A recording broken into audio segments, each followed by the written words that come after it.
Hello and welcome back to the second part of the season's finale with Romi Singh. Today we will wrap up the topic of fast time simulation and move on to the industry future trends. I would like to ask if you can see any non-aviation uses applicable to ArcPort. Oh, many non-aviation uses. In fact, we are working with a hospital program right now. We've had marine terminals modeled with ArcPort. We've had railway stations modeled with ArcPort. And we've had customers who have used it in football stadiums. Mm-hmm.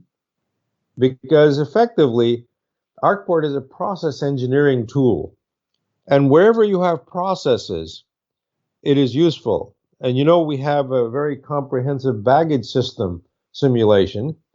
And the baggage is just like packages. So you can use it for packages, you can use it for people, you can use it for processing of jobs in machine shops and so on. Perfect. And, you know, as users of ArcPort, we at EBEA always try to come up with innovative ways of solving new and complex challenges. Like, for example, the analysis of the impacts of the social distancing measures on airport operations. What are your thoughts on that? Well, it's sort of like when 9/11 happened. You know, all of a sudden there's a new requirement. And yes, there are variables already in ArcPort. For example, we have a variable that defines the distance that people stand behind someone in a queue. And that's called the instep variable. It's a random variable. And it's very easy to see what the effect of social distancing is in queuing. Now, it's very difficult to maintain the social distances when you're walking around randomly. People may try, but it is not really something I have seen, although I haven't seen very many people walking around except in protests and in rallies, which they shouldn't be doing anyway. But in any case, in queuing, ArcPort has a built-in variable that allows you to see the effect of social distance. And I believe that EBEA has done some work on that. Have you not? Yes, we have, correct. In fact, there is considerable thinking on how they can analyze places like hospitals and other commercial buildings with the social distancing variable. And ArcPort is one of the tools that they are using for that and thinking about using for those that are not using it already. In your opinion, is it only about the software? I mean, so just because we can simulate those new sanitary measures, or it is never about the tool. It is about the thinking process of the person using the tool. The thinking process begins with the identification of the problem and analyzing the problem and identifying the variables that impact the outcomes of that problem. The tool simply facilitates the calculations that you would like to make.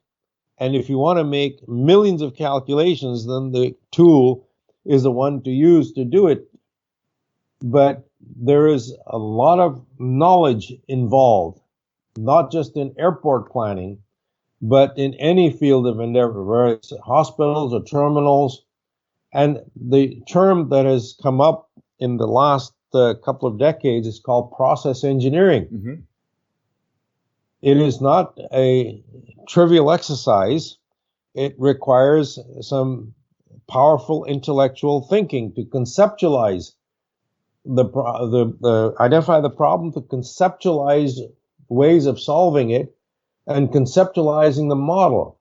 The modeling is actually like master planning, and you have to think of many variables and identify those variables, get the data for them, and then do it. So no, it's not only about the software. In fact, software is the smallest part of it. In our marketing for the ArcPort product, we said that 50% of what we teach in the course has to do with airport planning. And about 25% is Microsoft, because our platform is Microsoft. And then about 25% is the actual software of where to input data and how to get the results out and so on.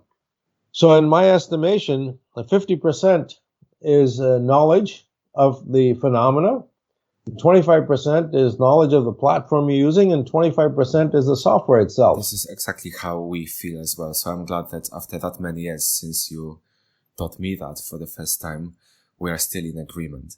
Well, I'm glad, Hubert, because that's what I taught you at university. This is very true and correct, and still, living by it. Very good. Okay. And now I would like to move on to the industry trends. Like, where is the industry heading with this sort of software? What would be the next steps? And what do you think would be the software role in the future? You just have to watch Star Trek and all the latest movies to know that our life is going to be very dependent on software and simulation. We learn to walk through systems and think through things and to walk through and think out what the consequences will be. People who play chess have been in simulation forever. And even 200 or 300 years ago when chess started, they simulate the moves and they evaluate what the potential outcomes are, and then they make their move. So while the computers in simulation are new, or at least relatively new, but the concept of simulation has been around for centuries.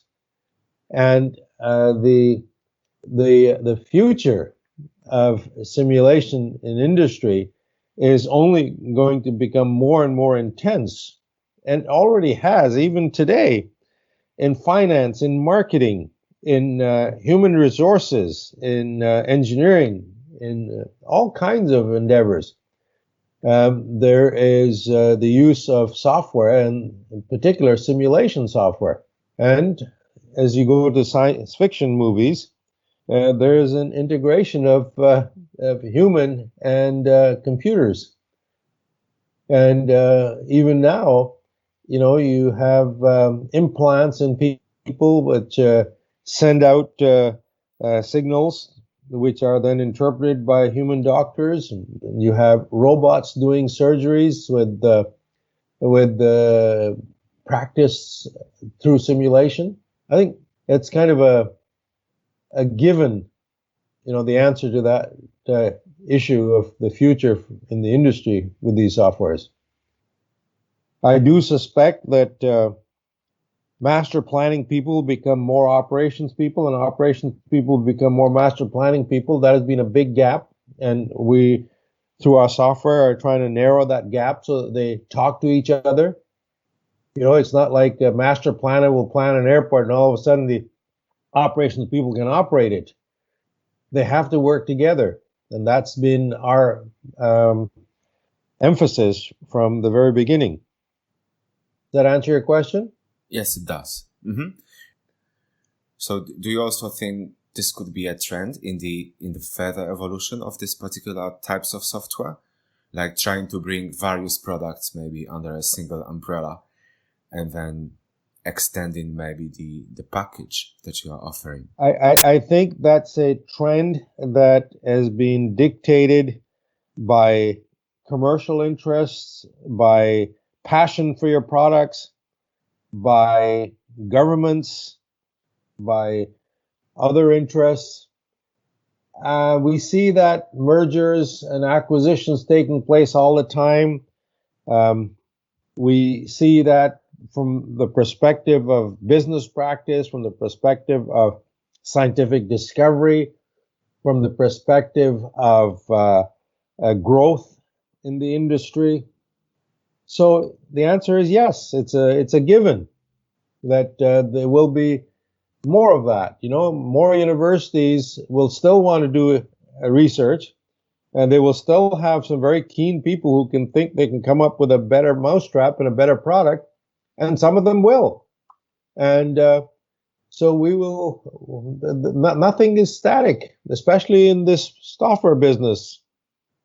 But we will, at least for the foreseeable future, have airports, then we'll have spaceports, and there will be a need for simulation tools, and there will be some very smart people coming up the ranks who will come up with new ideas and make us look like dinosaurs. What you say that there is gonna be further developments, that there will be new people coming. Looking into the forecast for the next few years to come, some of the countries that will be experiencing the biggest growth in terms of passenger numbers and also the general growth in the aviation, that will be the countries within the Asia Pacific area. Okay? And I think it's safe to assume that their passenger needs, expectations, and behaviors will be different compared to what we know or can define as a existing main base. So how do you think airport can support this transition of growth? You may think that the culture is different. You may think that the people behave differently, but the variables that define this behavior, those variables are constant, more or less. You know, it's like algebra. Algebra has not changed a lot over the centuries. The personal space required by people, that varies. But the variable is still personal space. The walking speed, that varies. But it's still a variable called walking speed. The amount of time people can wait in a queue before starting a fight or getting upset, that varies depending on where you are in the world. Some people are more reserved than others. But it's still a variable. So the acceptance of certain levels of service, the numbers may vary, but the variable is still the same. ARCport is a very universal tool that contains all these variables, and they've been augmented as time has gone on, as we've discovered new variables. So ARCport is already positioned and has been doing that to handle the different cultures and the different priorities of cultures. Yeah, I think that you managed to lay it out really clearly. And I think this is one of the greatest advantages of the fast time simulation software like ARCport, that what you mentioned, it's universal, it's flexible, we can adjust it to whatever reality we need to model, being it within the aviation or outside of the industry as well. Right. And it's a really, really powerful tool that really allows you for that and allows you to do it, like you said, in a quick and rapid manner, saving the time, saving the cost, meaning no disruption to operation. It's like a sandbox environment. And it just gives you so much opportunities to do it and test different scenarios. That is correct. That is very correct.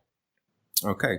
Thank you very much for those insightful views and opinions. My pleasure. Just as a finishing touch, I would like to ask you for some key takeaways from our discussion, maybe the highlights of everything that we covered from your point of view. Well, let's start with the IATA ADRM and their requirement for simulation. Master planners or planners and operations people need to cooperate much better. And master planners need to think of the flight schedule and not just the formulas that they've been using for 100 years to build airports, because the flight schedule is the demand. Now, you say, well, who knows what the flight schedule is going to be like in the next 30 years? Well, the idea is that you generate different scenarios of flight schedules, those that are maybe most likely, those that are least likely, those that contain a change of aircraft fleets, those that contain the same fleets.